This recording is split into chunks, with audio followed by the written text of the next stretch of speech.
बिस्मिल्लाहिर्रहमानिर्रहीम, अस्सलाम वालेकुम रहमतुल्लाहि व बरकातहू। आइए मसले की और हम डिस्कस करें FSc part 2 mathematics chapter number 1 functions and limit के बारे में। लिमिट से रिलेटेड हमने लास्ट लेक्चर में लिमिट एट इनफिनिटी से रिलेटेड हमने थ्योरम कंप्लीट किए थे। आज हमारे पास लास्ट थ्योरम है थ्योरी में से 1.3 एक्सरसाइज की जो थ्योरी है उसका आखिरी थ्योरम है। थ्योरम की स्टेटमेंट कुछ यूं है कि limit theta approaches to 0 sine theta over theta is equal to 1। हमें प्रूव करना है कि अगर ये एंगल दोनों सेम हो और साइन साथ हो, साइन थीटा और थीटा इज इक्वल टू 1 के इक्वल होता है। हमारी डिस्कशन चल रही है कि ऐसी लिमिट्स जिनकी 0 ओवर 0 फॉर्म बनती है हम उनको कैसे इवेल्युएट करेंगे। अब जिस तरह यहाँ पे देखिए कि अगर थीटा की जगह पे डायरेक्टली हम 0 पुट करें तो साइन 0 0 होता है और थीटा की जगह पे भी 0 पुट करें तो नीचे भी 0 आ जाएगा। सो ये 0 ओवर 0 फॉर्म है। अब ऐसे क्वेश्चन जिनकी 0 ओवर 0 फॉर्म बनती है उनको इवेल्युएट करने के डिफरेंट फार्मूलाज हम ड्रा कर रहे हैं, जिनमें से लास्ट फार्मूला हमारे पास ये फार्मूला है। अब इसको हम प्रूफ कैसे करेंगे? With the help of geometry हम इसको प्रूफ करेंगे ज्योमेट्रिकल फिगर से। इसको प्रूफ करने के लिए नंबर 1 हमें एक सर्कल लेना पड़ेगा, नंबर 2 हमें एक सेक्टर लेना पड़ेगा, नंबर 3 हमें 3 टाइप्स की ट्रायंगल्स लेनी पड़ेगी।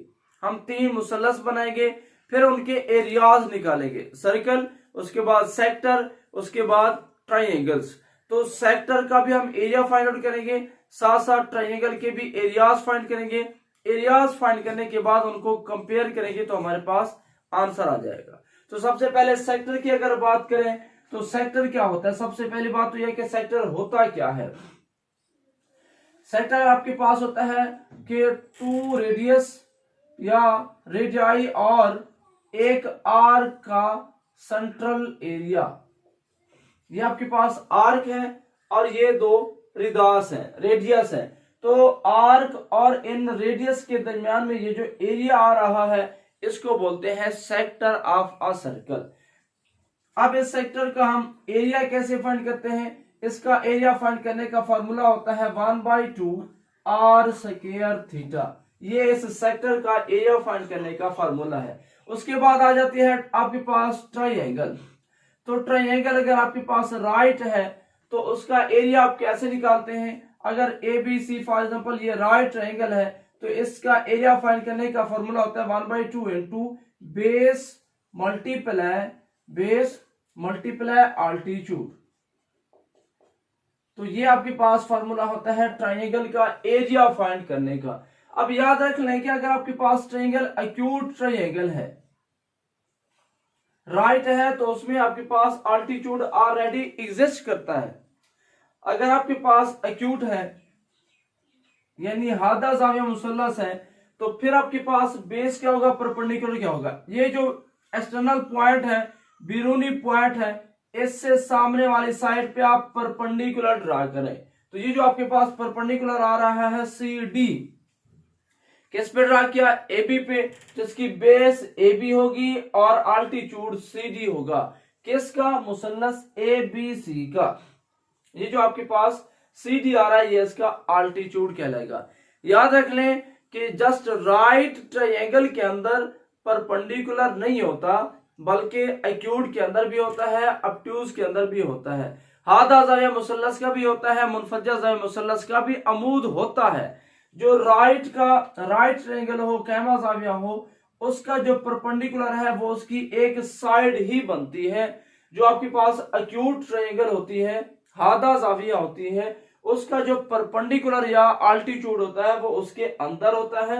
और अगर आपके पास ऑब्ट्यूज ट्रायंगल है, मुनफरजा है, उसका जो परपेंडिकुलर होता है वो उस ट्रायंगल से बाहर होता है। आल्टीट्यूड होता सबका है। बजाहिर हम समझते हैं जस्ट राइट ट्रायंगल क्या है, लेकिन एक्यूट का भी होता है बट उस ट्रायंगल के अंदर आता है। ऑब्ट्यूज का भी होता है लेकिन वो मुसल्लस के ट्रायंगल के बाहर आता है। सो एरिया फाइंड करने का फॉर्मूला क्या है? 1/2 इंटू बेस मल्टीप्लाई आल्टीट्यूड। तो सबसे पहला काम अब हमारा यहाँ पे क्या होगा? सर्कल से सेक्टर बनाना, सेक्टर के बाद ट्रायंगल्स बनाना, फिर ट्रायंगल्स के एरियाज फाइंड करना, एरियाज फाइंड करके कंपेयर करेंगे, आंसर आ जाएगा।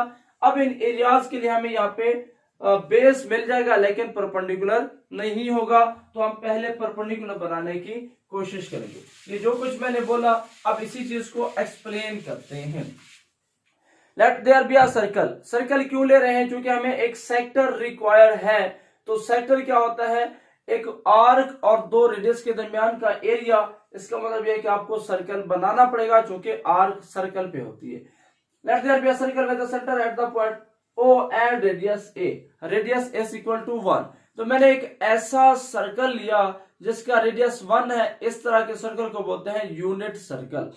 सो ये मेरे पास एक यूनिट सर्कल है जिसका रेडियस 1 है। क्या मतलब ये है कि अगर आप O का सेंटर से O से A का डिस्टेंस चेक करें, ये आपके पास 1 होगा।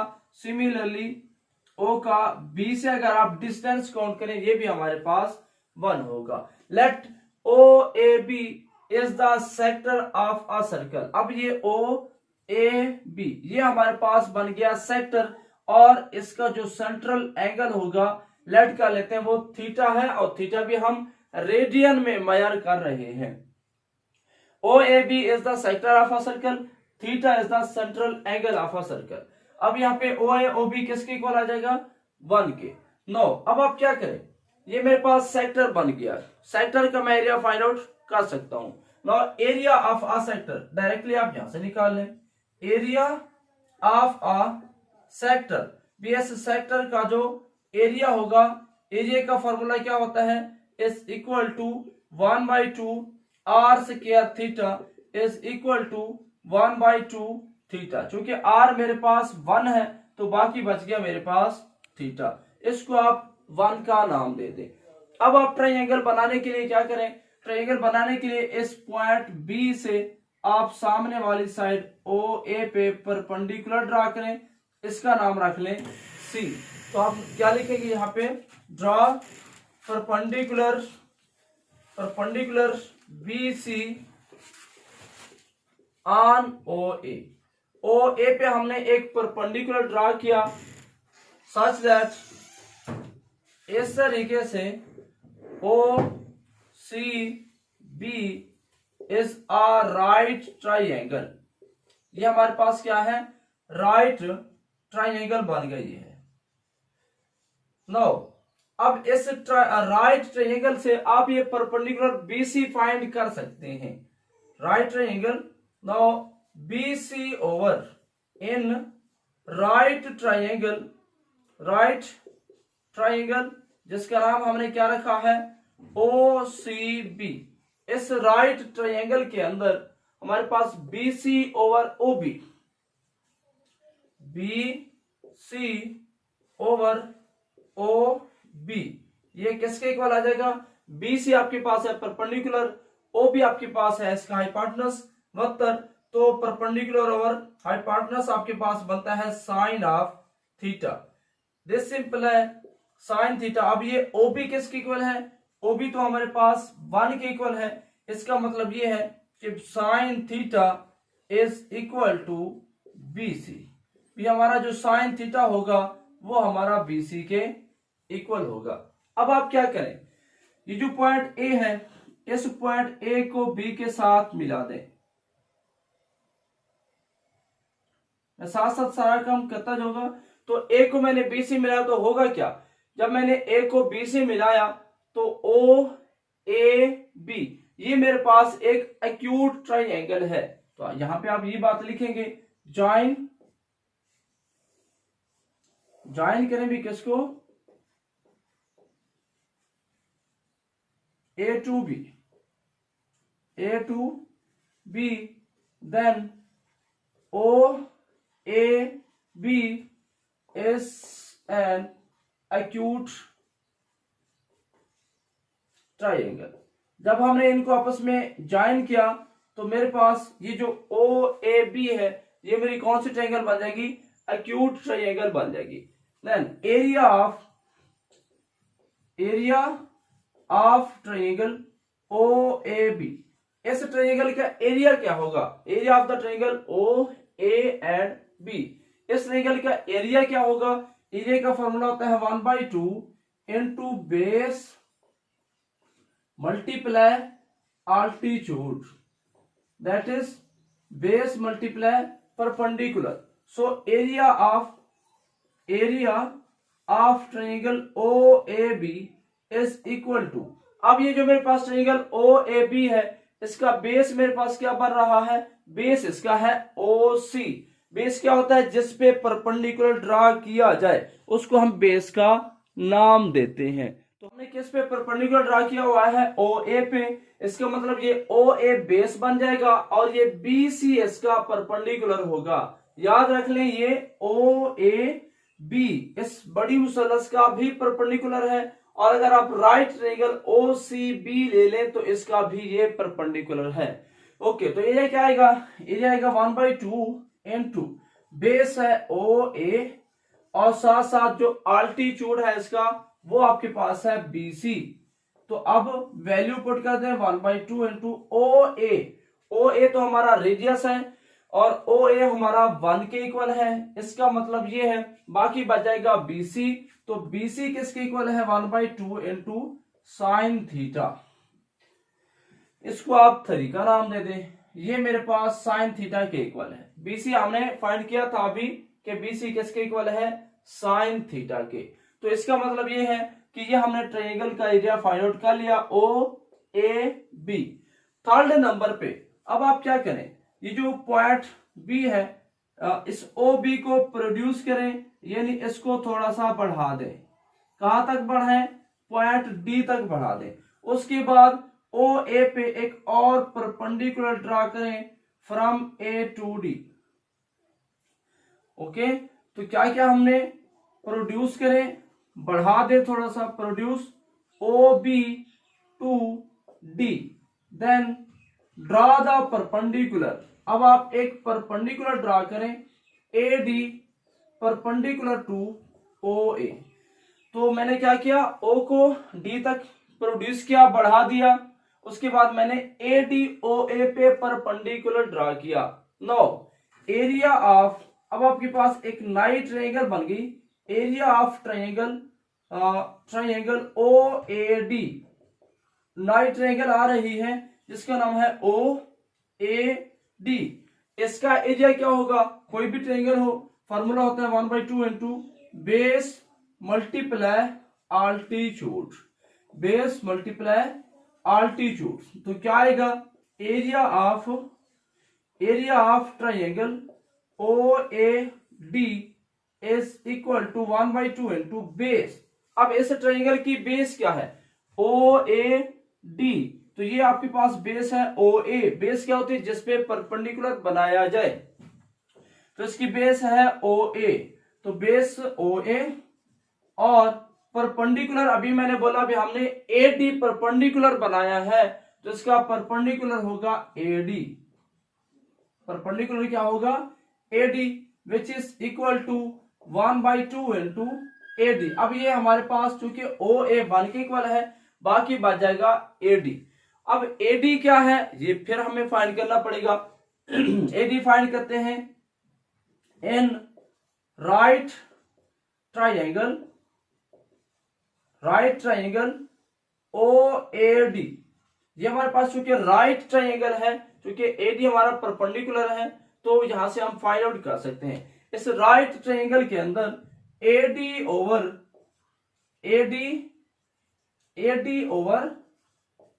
OA ये किसके इक्वल आएगा, देखिए AD परपेंडिकुलर है, OA इसका बेस है, तो परपेंडिकुलर ओवर बेस आंसर होता है tan थीटा। अब आप सवाल कर सकते हैं कि मैंने AD और OB क्यों नहीं लिखा, क्योंकि मेरे पास OB तो इसका हिस्सा बन नहीं रहा, पहली बात। दूसरी बात, AD बटा OD क्यों नहीं लिखा, क्योंकि मुझे OD की वैल्यू का पता नहीं है। याद रख लें कि जो चीज आपने फाइंड आउट करनी है तो आप उसी से फाइंड करते हैं जो आपके पास गिवन है। OA का मुझे पता है, इस ट्रायंगल OAD के अंदर OA का मुझे पता है, AD मैंने मालूम करना है, OD का मुझे पता नहीं है। पहले वाली जो ट्रायंगल थी OCB, उसमें मुझे OC का पता नहीं था, OB का पता था।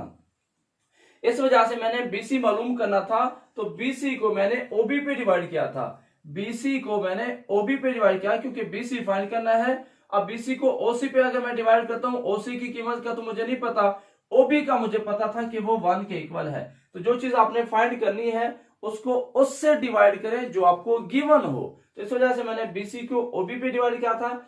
इधर मैं एडी मैंने मालूम करना है, बाकी बच गई दो साइड्स ओ ए ओ डी। अब एडी मालूम करना है, ओ डी का भी मुझे पता नहीं है, ओ ए का मुझे पता है कि ओ ए की वैल्यू 1 है। इस वजह से एडी को मैं उसी वैल्यू पे डिवाइड कर रहा हूं जिसकी वैल्यू मैं जानता हूं। सो ओ ए मेरे पास 1 आ जाएगा। दिस सिंपल है tan theta is equal to AD. So मेरे पास एडी हमारा tan थीटा किसके इक्वल आ जाएगा, एडी के।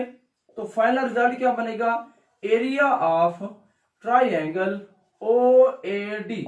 भी ओ ए डी जो हमारे पास ट्राइंगल है इसका फाइनल एरिया आ जाएगा is equal to 1/2 into tan theta, क्योंकि हमारे पास ये किसके इक्वल है, एडी हमारा tan थीटा के इक्वल है। तो ये हमने 3 टाइप्स के एरियाज फाइंड किए। नंबर 1 हमने सेक्टर का एरिया फाइंड किया 1/2 थीटा। नंबर 2 हमने ट्रायंगल ओ ए बी, इस ट्रायंगल का एरिया फाइंड किया, वो हमारे पास आता है 1/2 इंटू साइन थीटा। नंबर 3 हमने एरिया फाइंड किया ट्रायंगल ओ ए डी का, तो वो हमारे पास आता है 1/2 into tan theta. From figure से ये बात क्लियर है, क्या चीज, area of triangle O A B is less than area of sector O A B is less than area of triangle O A D. ये बात हमारी क्लियर है फिगर से कि हमारे पास जो area of O A B है वो लेस है। किससे लेस है, एरिया ऑफ सेक्टर। कैसे लेस है, आप फिगर से देख सकते हैं। सबसे पहली बात यह है कि ओ ए बी, तो ये जो हमारी ट्रायंगल है ओ ए बी, ये ट्रायंगल यहां से स्टार्ट होती है और यहां तक जाती है, इस जगह तक। इसका मतलब इसका एरिया सेक्टर कहां से, सेक्टर भी इसी पॉइंट ओ से शुरू होता है लेकिन इस आर्क तक जाता है। तो आपको वाजे नजर आ रहा है कि ये जो इलाका है दरमियान में ये सेक्टर का ज्यादा है। तो ओ ए बी ट्रायंगल यहां से स्टार्ट होती है, यहां तक जा रही है, इसका एरिया सबसे कम है। उसके बाद आ जाता है सेक्टर, इसका एरिया ज्यादा है। ओ ए बी इस सेक्टर का एरिया थोड़ा सा ज्यादा है। उसके बाद ट्रायंगल ओ ए डी, ये वाला इलाका ये उसका सेक्टर से भी ज्यादा है। तो ये बात फिगर से क्लियर है कि सबसे कम एरिया इस मुसल्लस ओ ए बी का है। उसके बाद area O A B sector का है। उसके बाद area O A D triangle का है। इसका मतलब ये है कि हमारे पास इनकी वैल्यूज क्या हैं, दिस सिंपल है। ट्रायंगल ओ ए बी का एरिया आपके पास क्या था, ट्रायंगल ओ ए बी का हमारे पास एरिया है 1/2 sine theta, less than area of sector O A B, area of sector O A B, उसका एरिया क्या था 1/2 थीटा। सेक्टर का एरिया हमारे पास 1/2 थीटा था और उसका एरिया हमारे पास 1/2 साइन थीटा था, लेस देन 1/2। अब ट्रायंगल ओ ए डी, इसका एरिया क्या है 1/2 इंटू tan थीटा। इसका एरिया हमारे पास आ रहा है 1/2 into tan theta. This simple है रिजल्ट क्या आएगा 1/2 sine theta less then 1/2 into theta less then, ये जो आपके पास tan है, tan को आप देख सकते हैं साइन ओवर कॉस। तो आप देख सकते हैं sine 1/2 sine theta dot 1 over cos theta. तो ये 1/2 साइन बटा कॉस होता है tan, तो हम इसको ले सकते हैं साइन अलहदा कर लें और कॉस को अलहदा कर लें। तो क्या आएगा, अब साइन थीटा है पॉजिटिव, तो आप 1/2 साइन थीटा से डिवाइड कर दें, डिवाइडिंग 1/2 साइन थीटा। जब हम इसे डिवाइड कर देंगे तो इधर हमारे पास रह जाएगा 1, इधर क्या होगा 1/2 कैंसिल हो जाएगा, बाकी थीटा ओवर साइन थीटा बच जाएगा। और यहां से हमारे पास क्या आएगा 1/2 साइन थीटा कैंसिल हो जाएगा, बाकी 1 ओवर कॉस थीटा बच जाएगा। ओके, तो क्या आएगा फर्दर 1, अगर आप इसको रेसिप्रोकल इसका ले लें तो ये आपके पास 1 है, तो इसको रेसिप्रोकल ले लें तो ये आएगा cos theta is greater then sign theta over theta is greater than 1। देखिए मैंने इसका रेसिप्रोकल लिया। प्रॉपर्टी आपके पास ये होती है कि अगर a लेस देन b है तो 1 ओवर a ग्रेटर होता है 1 ओवर b से। सो अगर ये मेरे पास 1 a से लेस है तो अगर मैं साइन ओवर थीटा कर लूं तो ये उससे ग्रेटर हो जाएगा, और ये रकम उससे लेस है तो वो रकम फिर इससे ग्रेटर हो जाएगी। अब हमारा लास्ट स्टेप क्या है, taking limit on both sides. Limits apply करें। Limit theta approaches to 0 cos theta greater than limit theta approaches to 0 sine theta over theta greater than limit theta approaches to 0 and 1। अब यहां से answer क्या आएगा, limit theta approaches to 0 cos theta में अगर आप limit put करते हैं आंसर विल बी 1। cos 0 हमारे पास 1 के इक्वल होता है, तो नेक्स्ट क्या आएगा 1 is greater than limit theta approaches to 0 sine theta divided by theta greater than 1 पे तो अप्लाई करेंगे नहीं, क्योंकि हमारे पास वहां पे थीटा है नहीं कि उसमें पुट करें, तो 1। इसका मतलब ये है कि हमारे पास theta approaches to 0 sine theta और थीटा 1 और 1 के दरमियान में है। सैंडविच थ्योरम है, इससे पहले सैंडविच थ्योरम क्या कहता है, सैंडविच थ्योरम ये कहता है, sandwich theorem by sandwich theorem ये कहता है कि जो लिमिट साइड पे जो फंक्शंस हैं उनकी होगी वही लिमिट दरमियान वाले फंक्शन की होगी। यानी अगर इनकी लिमिट 1 है, इसकी लिमिट भी 1 है, तो इसका मतलब ये कि दरमियान में जो नंबर आ रहा है उसकी लिमिट भी 1 होगी। सैंडविच थ्योरम के मुताबिक हम लिख सकते हैं limit theta approaches to 0 sine theta over theta is equal to 1 by sandwich theorem भी जो साइड पे फंक्शंस हैं उनकी जो लिमिट होगी तो हमारे पास जो दरमियान में फंक्शन है उसकी लिमिट भी वही होगी। तो यहाँ पे हमारा ये रिजल्ट भी फाइनल हो गया कि limit theta approaches to 0 sine theta और थीटा किसके इक्वल होता है, 1 के इक्वल होता है। हमने ये रिजल्ट प्रूव करना था कि limit theta approaches to 0 sine theta और थीटा इज इक्वल टू 1।